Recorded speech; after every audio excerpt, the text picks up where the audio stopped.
Aku pengen tahu deh, seorang Arumi Bachsin kalau marah ke anak gimana ya? Aku aku berusaha nggak gitu dalam Gimana? hati, tapi udah gitu. Oh gitu, dalam hati aja. Dalam hati tuh gini-gini ini nanti aku yang pilih, karena menurut aku juga anak-anak itu sebenarnya nggak harus jadi perfect 100% kan. Hai T-Parents, ketemu lagi dengan saya Bayu Oktara di Bincang Inspiratif bersama Tanoto Foundation. Bincang Inspiratif bersama Tanoto Foundation ini adalah tempat untuk berbagi inspirasi seputar kesehatan ibu dan anak, edukasi, beasiswa, dan juga tips parenting. Nah, hari ini yang akan kita ajak ngobrol adalah seorang ibu dari 3 orang anak. Lalu beliau juga aktif sekali untuk mendampingi sang suami sebagai seorang pejabat publik dan kesibukannya sangat luar biasa.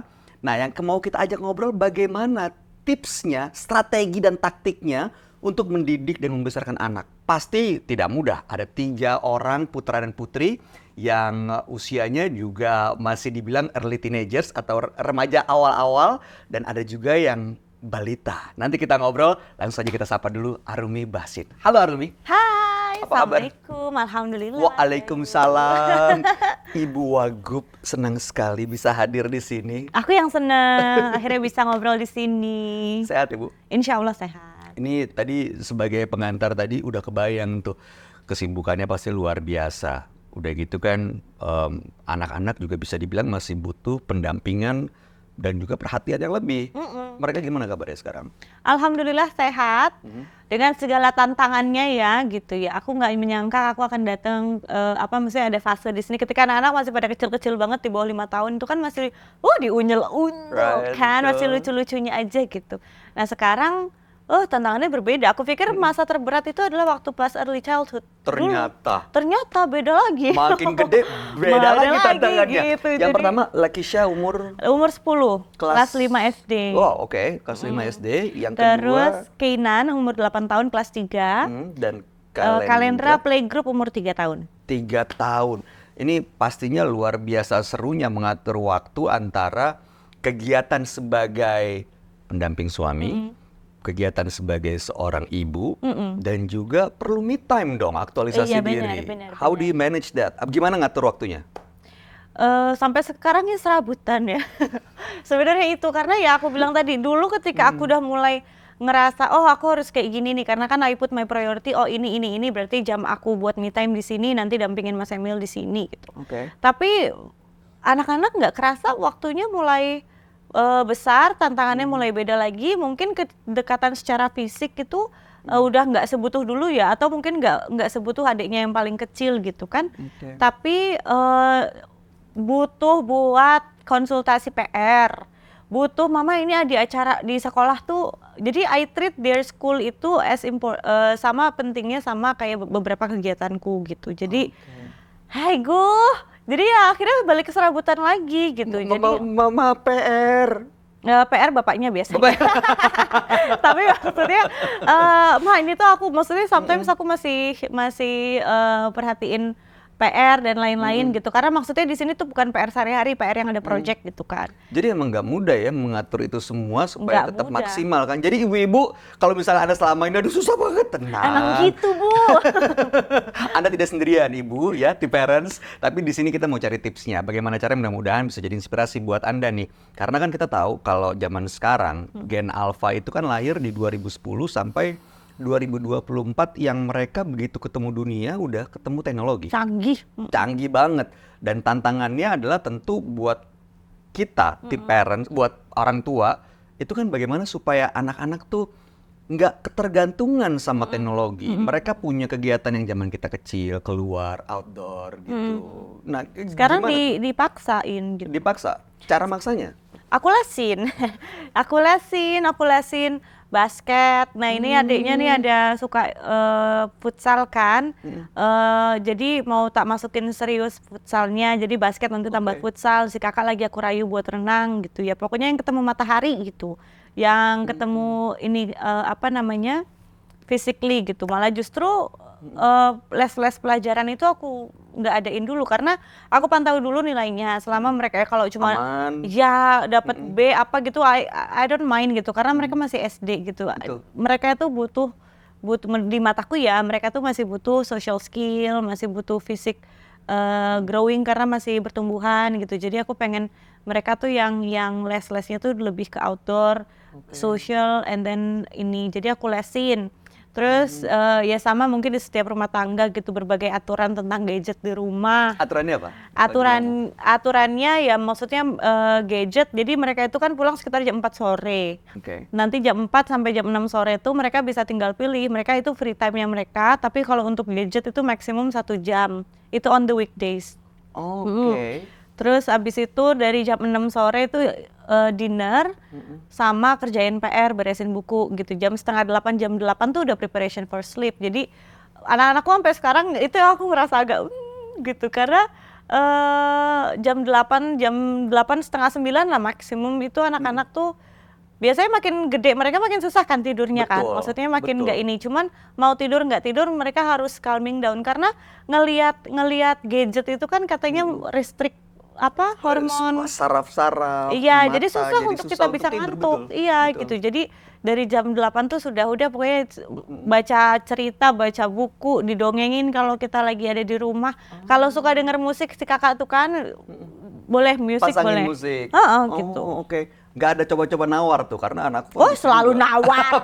Ya Allah. Nah itu kadang-kadang kita Keluarkan orang tua mamanya. akhirnya lemah juga. Lemah. Nah itu gimana tuh? Enggak sih, aku kalau ya tetap aja gitu. Maksudnya bergennya banyak tuh paling di weekend aku baru mau longgar. Tapi kalau weekday sih enggak. Wes pokoknya peraturannya itu udah gitu. Peraturannya itu kan kalian tinggal manage your time gitu. Aku nggak terlalu restrict mereka gimana. Pokoknya peraturan aku tuh cuman yang paling ketat itu cuman yang dari jam 4 sampai jam justru di free time-nya mereka. Jadi 1 jam ya gadgetnya gitu. Kalau di weekend mereka bisa lebih dari itu tapi nggak boleh misalnya langsung 2 jam gitu nggak boleh. Jadi 1 jam harus berhenti. Oke. Karena it's more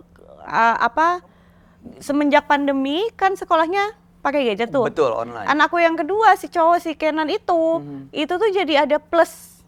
Loh, kakak itu bukannya bukannya itu buat udah yang tua, aku bilang gitu. Kata dokternya enggak Bu, anak-anak zaman sekarang bisa kena plus itu karena memang sekolah lah, tapi sekolahnya dari itu ya gimana Bu gitu. Akhirnya ya itu aku belajar jadi 1 jam maksimum, and then kamu harus switch gitu, nggak boleh di handphone gitu. Main PS boleh, tapi atau nonton TV boleh gitu. Itu aturan itu dibuat berdasarkan kesepakatan sama anak kita ini ya. Deal ya. Tapi kan tetap aja.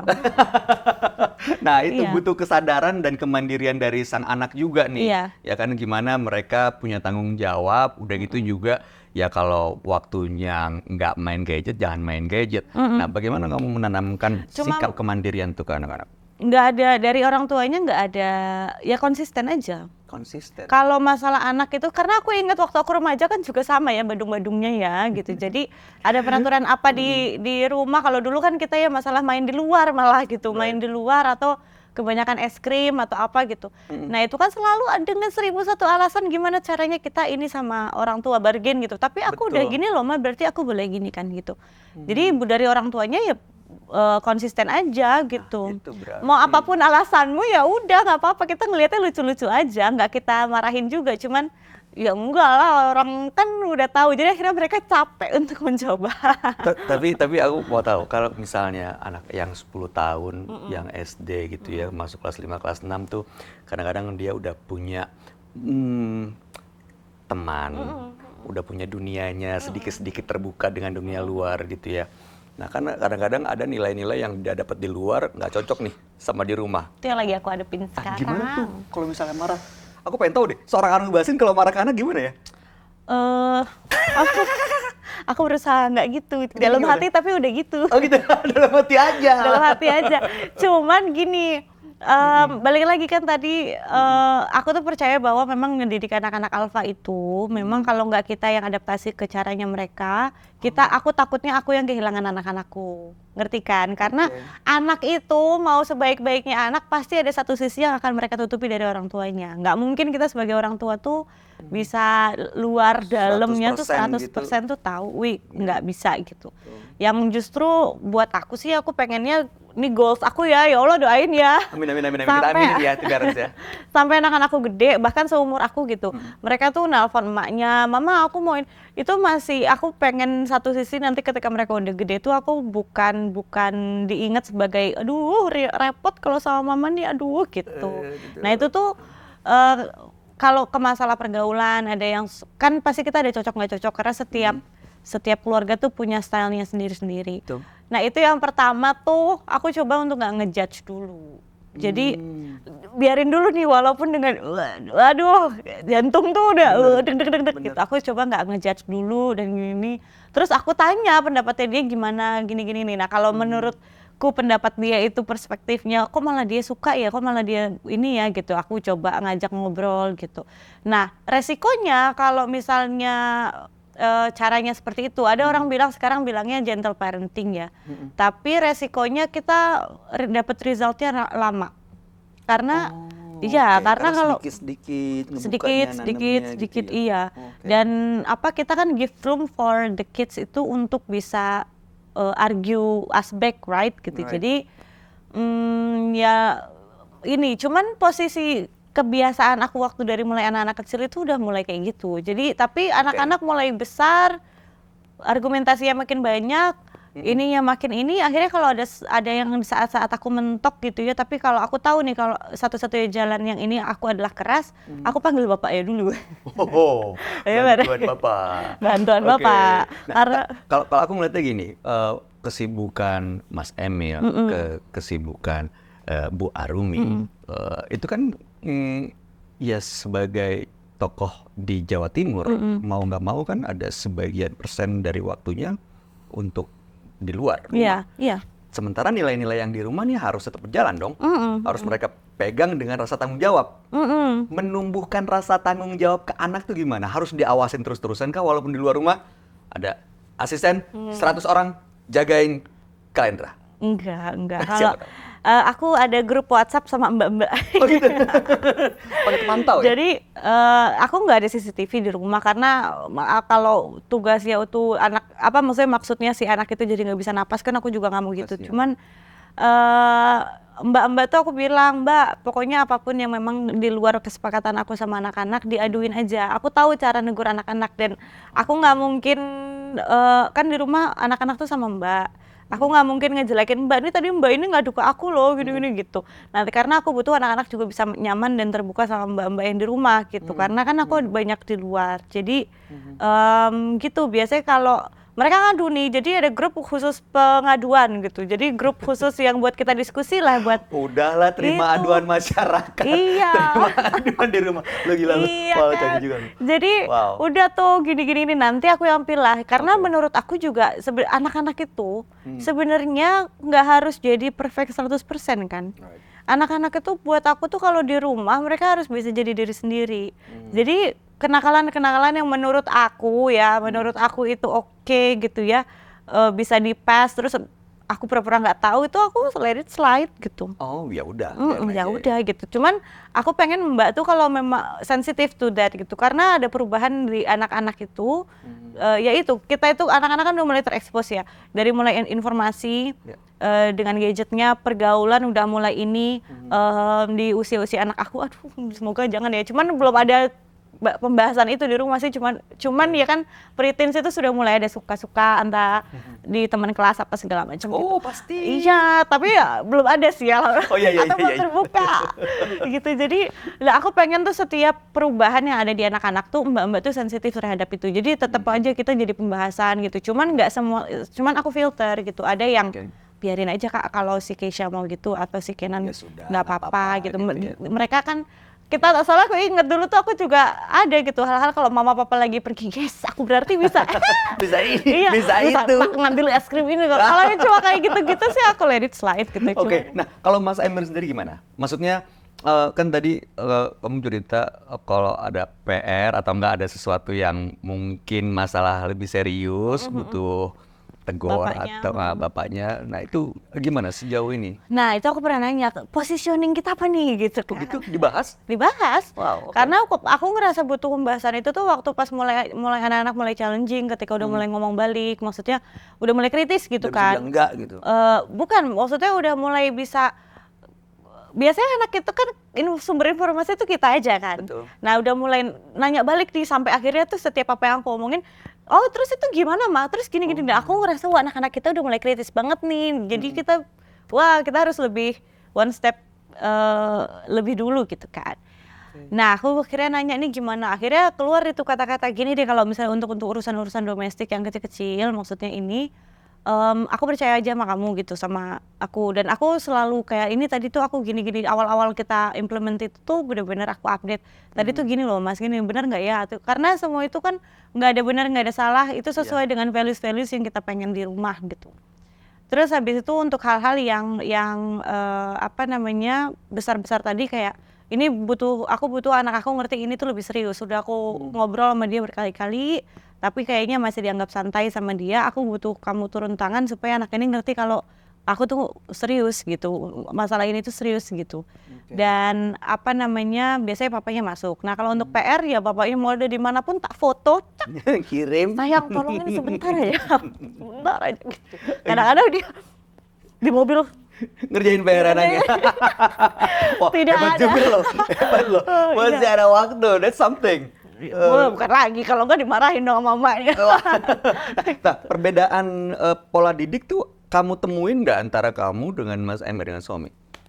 Enggak, kita tuh kebetulan alhamdulillah punya values yang sama. Caranya memang beda. Maksudnya caranya yang dia prefer, caranya dia akhirnya aku kan sama Mas Emil konsultasi satu sama lain. Kita mau pakai cara yang mana nih supaya sama-sama kita punya tujuan udah sama nih gitu kan. Tujuan kita udah sama. Kita pengen anak kita punya ini, punya itu, punya ini. Nah, itu aku yang harus tone down sedikit. Mas Emil tuh suka yang agak tegas. Terus aku bilang aku bisa tegas, tapi cara yang kamu gini-gini itu nggak bisa gitu. Harus ngobrol sama anaknya gitu. Aku bisa ngobrol sama anaknya, misalnya kakak mama kasih kepercayaan untuk gini, tapi kakak tuh masih ngelanggar terus gitu. Jadi mama harus gimana supaya mama bisa percaya sama Keisha? Ayo kita diskusiin konsekuensi gini-gini. Nah Mas Emil misalnya, zaman kita kan nggak ada kita nanya sama anak konsekuensi itu gimana. Apa sih? Jadi hukum aja gitu. Udah Iya udah hukum aja, udah Konsekuensi. gini-gini gitu. Nah iya, nah aku tuh susah kalau misalnya ini gitu. Lebih enak aku diskusi sama anak-anak, dan karena sih ya, mungkin beda anak juga ya. Jadi misalnya kayak Kenan, apa namanya, mainan sama Kale, kan jarak Lumayan. fisiknya beda kan, gedenya kan. Aku udah bilang gini nih, udah sekali, udah mainnya jangan gitu ya gitu. Akhirnya, gitu kan, jatuh tuh si Kale kan. Bukan jatuh dari atas atau apa, keselengkat gitu loh. Jatuh Terus, jatuh. nah sebelumnya aku pernah ngobrol soal konsekuensi itu sama si Kenan. Kamu kalau mama udah kasih peringatan gak langsung berhenti terus kamu lakuin, enaknya kamu dihukum gimana? Oh ya udah aku di time out aja mah katanya. Oh, oke. Terus aku Begitu kejadian itu? aku langsung Kenan time out. Dia udah langsung oh iya mah. Oh. Nah itu aku tuh jadi aku ngerasa aku udah nemuin fase style Caranya gitu. yang cocok sama dia. Bener. Nah Mas Oke. Emil kan di situ berarti harus mengalahkan egonya dia. Oh enggak, caranya nggak sesuai dengan ini, tapi tetap. Nah aku juga kan berusaha gitu. Aku orangnya sama sekali nggak tegas sebenarnya. Nah tapi aku udah bisa berusaha untuk tegas. Jadi memang parents itu harus satu tim gitu. Nggak mungkin salah satu parents yang akan menang. Jadi kita berdua harus compromise juga gitu. Ya itu dia tuh, harus jadi satu tim walaupun kadang-kadang kok dia gitu sih ngajarinnya. Ntar bahasa di belakang aja. Oh di belakang aja. Iya, kalau misalnya Menurut Mas kamu Emil, cara Mas Emil mendidik anak-anak tuh kayak gimana? Pendapat perspektif kamu ngelihat?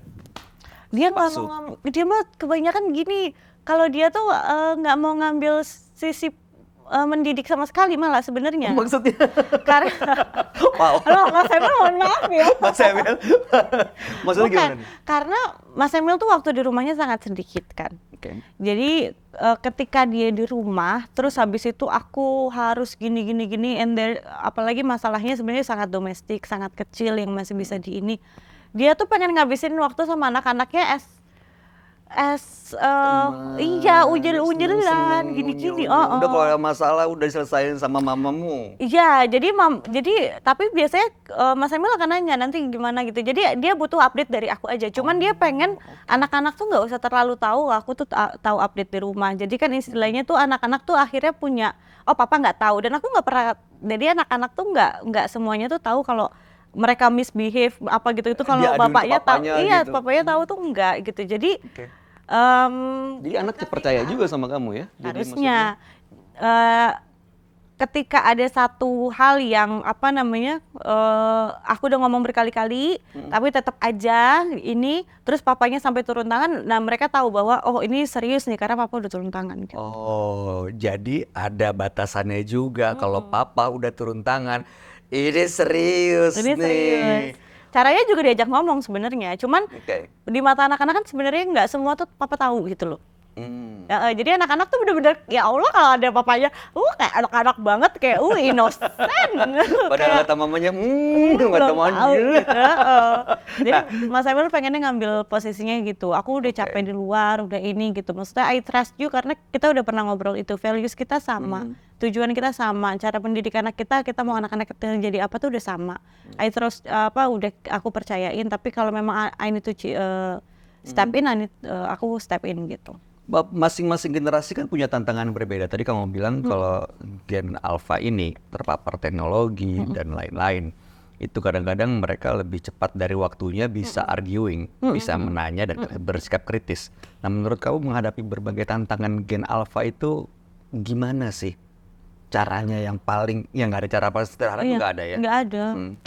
Ya ini yang aku coba implementasiin di hidupku sekarang, aku yang banyak harus belajar sih. Oke. Ya kan. Wow. Nah aku tuh jadi pas anak ini si kakak terutama ya masuk preteens itu tuh di mata aku tuh berubahnya cepat banget gitu. Dari yang benar-benar dia fase anak-anak terus sampai ada malunya, terus nggak bisa mama aku mau nyatok.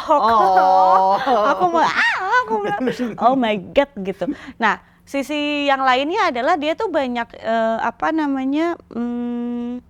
nggak terlalu, bukan tidak terbuka, tapi ada sisi-sisi yang dia tutupin yang dia pikir tuh nanti aku marah gitu loh. Kayak ngobrol sama temennya kan tahu bahasa anak alfa nggak? Gimana tuh? Yang sigma. Bohong loh. Ada loh, ada buku kamusnya sendiri. Serius? Iya. Kamu baca itu? Untuk Aku belajar lihat di itu? TikTok. Iya. Kamu pelajarin itu? Iya, terus aku nanya. Jadi aku kan ngelihat dia nih kok kalau misalnya pas ngobrol sama teman-temannya terus dia, tadi lo kan ada mamaku malu gitu. Dia malu gitu kan, dia nggak mau kelihatan kayak anak gede gitu loh kalau maunya dia kayak pretend to be kids terus gitu di depan aku gitu. Oh, oke. Nah terus habis itu aku di mobil kan udah mulai, kakak tahu nggak? Aku tuh sigma banget kak. Terus aku tuh ini, Sigma itu artinya apa sih? pokoknya sigma itu kayak karisma tapi di atasnya karisma kayak apa guys, ada yang tahu nggak sigma? Kira Nggak pada yang tahu nih, nggak ada. Serius nggak ada yang tahu? Orang kakek semua di sini, anaknya aja udah milenials akhir. Iya ada sigma, terus apalagi Riz tuh karisma tapi Riz. Terus kayak delusional kayak ngomongnya ketinggian gitu. This guy is the lulu deh. Oh my god, aku tuh sampai belajar. Nah, karena ketika pas aku di itu terus dia ketawa kan, si Keisha ketawa pas aku jemput sekolah. Si Kenan ketawa, terus gini-gini. Nah di situ terus mulai bawel lagi. Jadi aku ngelihat perubahan anak aku tuh ketika preteens mulai pendiam kan. Yang cewek tuh dari yang pelawak cawaan gitu. Jadi ada malunya, ada duduknya, ada manisnya gitu kan. Nah terus keluar lagi, mama tahu nggak gini-gini. Udah mulai cerewet lagi. Aku bilang, oh my god. Jadi dia mungkin ngelihat aku tuh ya emak-emak gitu kan. Jadi ketika aku belajar mulai mau memahami dan masuk ke dunianya dia tuh dia mulai accepting, lebih terbuka lagi gitu. Jadi harus berarti belajar untuk bisa memahami cara yang mereka pahami, termasuk bahasa. Karena aku ingat orang tua aku dulu tiba-tiba ngomong, nyokap, ini kali ya, iya kali, kayak bahasa sama teman-teman Iya, gue iya, gitu. iya. Tapi I feel comfortable with that dan akhirnya bisa ngobrol karena Iya. nyaman gitu kan. Legacy itu yang coba kita turunin nih ke anak-anak. Gimana caranya supaya punya bahasa yang kadang-kadang ya gue juga nggak ngerti bahasanya apa artinya gitu Iya, kan. bener. Nah, kalau kamu sendiri ada nggak legacy yang kamu dapat dari orang tua, dari generasi sebelumnya yang akhirnya kamu tanamin di rumah? Mungkin ya mak ngobrol itu sih, karena papaku tuh orang demokratis banget kan. Oke. Jadi kebalikan gitu, kalau papa mamaku tuh mamaku yang bagian disipliner gitu kan, tapi papaku bagian orang yang ini apa namanya very demokratis gitu dan suka ngajak ngobrol anak-anaknya gitu. Nah, kalau di rumah aku berusaha untuk yang jadi itu sebenarnya kayak natural sih. Maksudnya dan ceritain mama tuh tadi gini terus atau papanya papa tadi tuh gini anak-anak jadi ceritain how their days gitu. Nah itu tuh akhirnya mulai kita ini kayaknya penting nih apalagi yang sibuk banget kayak aku sama Mas Emil. Kalau nggak sarapan, makan siang atau pas makan malam, itu ya kita usahain bareng-bareng. Salah satu aja, nggak perlu semuanya gitu. And then no phones, including for the parents. I like kata kuncinya usahain, usahain bareng-bareng karena nggak gampang ganti parents. Pasti dengan segala macam kehidupan, tanggung jawab di luar sana, ya harus diusahain. Nah, orang udah aku baru pulang ya jam 7:30 misalnya gitu. Aku mau makan Kenan, Keisha ayo kalian temenin mama makan gitu. Aku udah makan mah, ya kan kamu nggak perlu makan lagi, temenin mama dong gitu. Temenin Jadi, mama pokoknya duduk. temenin gitu karena pada saat itu, jadi when all the gadget is down, sebenarnya anak-anak itu bener-bener mulai tuh. Abis itu tadi tahu nggak masih Kenan tuh, itu sampai ya bisa bayangin emaknya aja cerewet ya. Anaknya tuh apalagi masih anak-anak iya. Ketika nggak ada distraction sebenarnya anak-anak itu mulai ini lagi gitu. Mulai terbuka, bisa cerita, mulai bisa ceritain komunikasi. temennya lah, ceritain ininya lah, ceritain ini gitu. Nah, bicara soal terbuka, salah satu yang nggak tahu ini buat aku nggak tahu kamu gimana, adalah menanamkan dia supaya kita seneng kalau ketemu orang yang bisa jaga rahasia, betul kan? Bener. Ngajarin anak supaya bisa jaga rahasia itu gimana ya? Karena kita nggak pengen dia punya rahasia ke kita dong. Gimana caranya? Dia harus tahu mana yang benar sama enggak. Jadi maksudnya gini. Nilai itu dulu ya, value Nilai, itu dulu value. Misalnya temennya ada yang cerita, aku tuh suka sama cowok, aku tuh udah begini, udah begitu, nauzubillah. Oi. Aku anaknya cewek lagi yang pertama kan.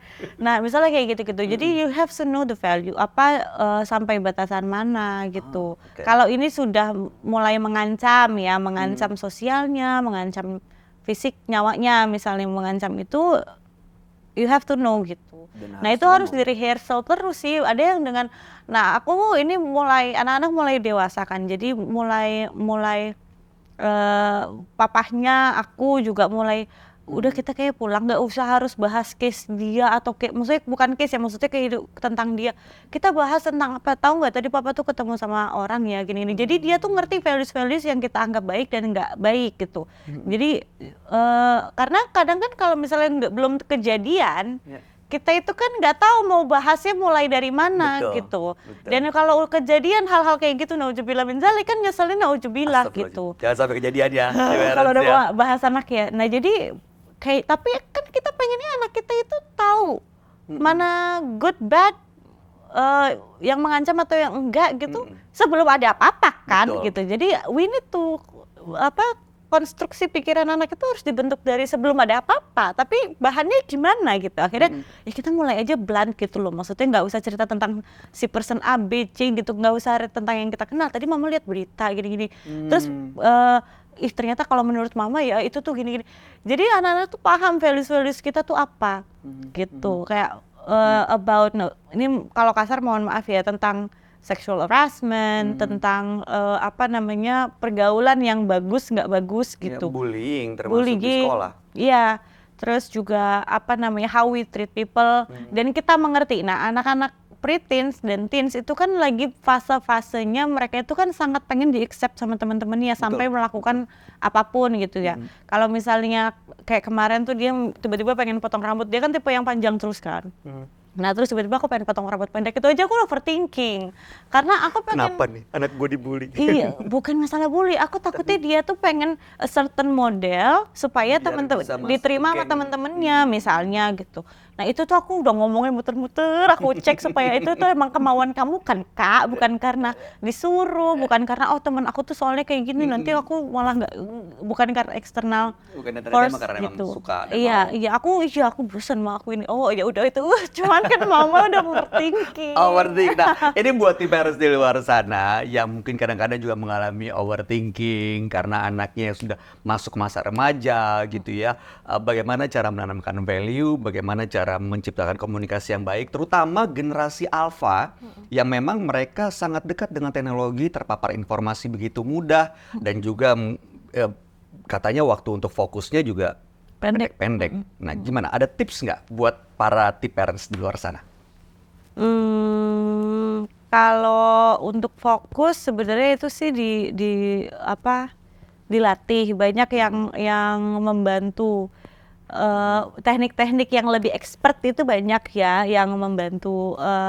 Ini loh caranya kalau memperpanjang span-nya anak-anak. Nah, kalau di rumah itu ya sebenarnya cari dari apa kegiatan tanpa gadget yang dia paling suka dulu. Kalau yang cowok si Kenan itu pernah fasenya dia suka sama puzzle. Iya, lama tuh dia main puzzle, gitu. Nah terus si kakak sekarang tuh lagi suka baca buku Harry Potter, gitu. Begitu baca fokus. Iya, aku inget dulu waktu aku growing up ya, aduh boro-boro buku Harry Potter mahal banget kan.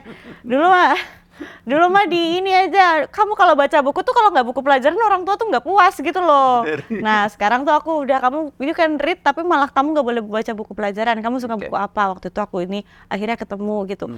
Cuman aku tuh nggak terlalu pede sekarang gitu karena I believe ini kan fast growing, anak-anak itu akan seasonnya beda-beda lagi. Cuman banyak sih. Nah kalau untuk si Kalendra kan masih itu udah paling lagi enak-enaknya itu.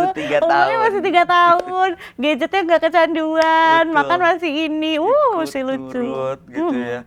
Oke, supaya parents lebih mudah untuk Games sama anak-anak. nyambung ya. Bener. Soalnya anak-anak tuh dengan games tuh kayaknya Iya, emang mereka suka banget. Iya, butuh main Uno kayak main apa kayak main kartu kayak main apa kayak Aku pikir begitu games Mobile Legend. enggak maksudnya Bukan ya, games yang activity yang activity bukan ya, gadget. maksudnya buat fokus, buat fokus gitu. Apalagi ada reward ya kalau ada orang tua kan gitu. Siapa yang bisa ini nanti uang jajannya mama tambah 5.000. Wah itu pasti fokus tuh beneran. Dapat 5.000. Iya. Terakhir, ada yang mau disampaikan buat parents yang mungkin menghadapi anak-anaknya yang gen alpha? Oke nih parents, kita sebagai orang tua tuh pasti nggak ada benar, nggak ada yang salah. Tapi believe your instinct. Insting kita pasti pengen yang terbaik buat anak-anak. Tapi insting, cinta, sayang, dan niatan baik aja ternyata nggak cukup buat ngedidik anak-anak. Jadi kita sebagai orang tua juga harus membekali diri dengan ilmu. Kalau kita lagi ngedidik gen alpha, ya kita pelajarin dunianya mereka seperti apa. Harapannya kita bisa banyak beradaptasi. Supaya kita juga diterima gitu didikannya sama anak-anak kita. Semangat! Semangat! Nah, parents setiap generasi pasti punya tantangan yang berbeda. Mudah-mudahan keinginan kemauan kita untuk bisa beradaptasi, mendapatkan potensi terbaik dari anak-anak, membuat kita mau belajar, mengetahui apa yang dibutuhkan anak sehingga kita bisa menanamkan nilai-nilai positif buat anak-anak kita nanti.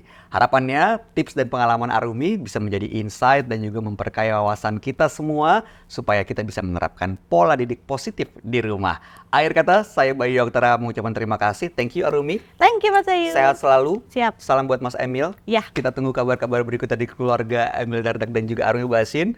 Demikian bincang inspiratif bersama Tanoto Foundation episode kali ini. Saya Bayu Oktaara pamit. Sampai jumpa di episode berikutnya.